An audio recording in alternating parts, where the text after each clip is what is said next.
Oh, I thought dating apps were hilarious. I never was on them. With the dating apps, it's like somebody whose profile is like well-worded and put together and they know themselves. You're like, you kill people.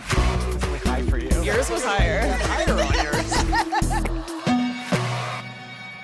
The hardest part for me about dating apps was like saying what you like. Like people have a good idea of themselves, of like, I love long walks on the beach. I love dinner after midnight. Not that. Dinner after midnight.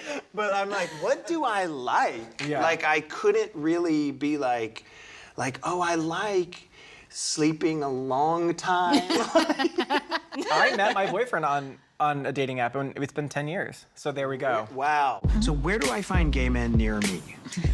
Oh my God, Grindr.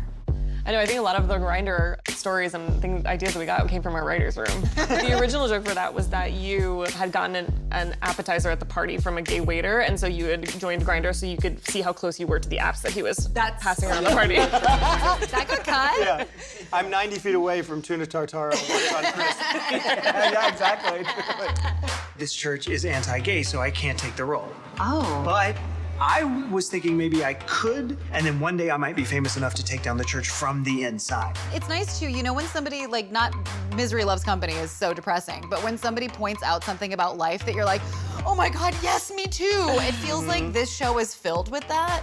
Of like situations where, like that scene where we're justifying doing a bad thing, like staying in an anti-gay church in order to like be able to go to Mykonos and be in a movie. And it's like, you're sort of like, oh yeah, I do oddly justify bad behavior so I can do cool things. When we wrote it, we heard your voices, and so it was like very nice to like hear it come out of you exactly how we had imagined it. I kept laughing when you turn turn around and you.